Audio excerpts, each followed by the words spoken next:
இந்த ஃபோட்டோவில் இருக்க மாதிரி உங்கள் காலில் இருக்குங்களா? இதுக்கு பேர் தாங்க வெரிகோஸ் வெயின். வெரிகோஸ் வெயின் யாருக்கெல்லாம் வரும், எதனால் வருது, இதை கண்டுக்காமல் விடுறதுனால என்ன தொந்தரவுகள்லாம் வரும், இதுக்கான ட்ரீட்மெண்ட் என்னன்றதை இந்த வீடியோவில் பார்க்கலாங்க.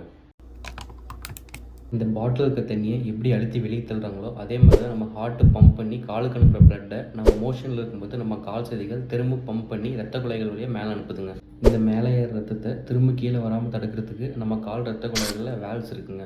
ஒருவேளை நீங்கள் ரொம்ப நேரம் கால் தொங்க போட்டு உட்காந்துட்டு நின்றுட்டே வேலை செய்கிற நபராக இருந்தாலும், இல்லை உடல் பருமன் அதிகமாக இருக்கிற நபராக இருந்தாலும் உங்களுக்கு இந்த வேல்ஸ் வீக் ஆகிறதுக்கான வாய்ப்பு இருக்குங்க. இந்த வேல்ஸ் வீக் ஆகிறதுனால மேலே ஏற ரத்தம் திரும்ப பிளாக் ஃப்ளோ ஆகிட்டு கீழே வந்து தங்க ஆரம்பிச்சிருங்க. இதனால் ரத்த குழாய்கள் வீங்க ஆரம்பிச்சிடும், வெரிகோஸ் வெயின் உருவாயிடும். இந்த மாதிரி 2-3 வருஷமே என் கால் நரம்பு சுருண்டு தான் இருக்குது. ஆனால் அதனால் எந்த தொந்தரவுன்னு சொல்லி கண்டுக்காமல் இருந்தால் என்ன ஆகும்னு பார்த்தீங்கன்னா, நம்ம கெண்டைக்கால் வலிக்க ஆரம்பிச்சிருங்க, கால் வீங்க ஆரம்பிச்சிடும், காலை சுற்றி கருப்பாயிடும், வெரிகோஸ் அல்சர் உருவாகிடுங்க. இந்த வெரிகோஸ் அல்சரை ஒழுங்காக ட்ரீட் பண்ணாமல் இருக்கிறதுனால என்ன ஆகும்னு பார்த்தீங்கன்னா, கடைசியில் நம்ம காலை ஆப்ரேட் பண்ணுற நிலைமைக்கு போயிடுங்க. இந்த அளவுக்கு சிவியர் வரைக்கும் வெயிட் பண்ணாமல் ஸ்டார்டிங்லேயே டாக்டர் பாருங்கள்.